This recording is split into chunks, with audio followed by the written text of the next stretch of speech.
ag tSualainn chun cic-éireacha a bhfuil. Inniu fólamid an bhealachas coitianta agus an bhealachas fearr an oibrián dé gná. Lag an líróid an spot a Pionós. Seas cúig go sé chéim tíomhhir den líróid.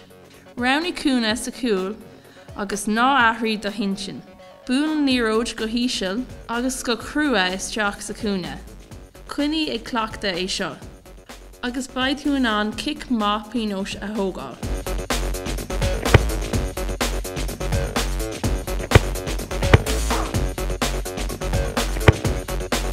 Sin bhealach amháin cic-éireacha a thógant. Áth mór leis an cleachta.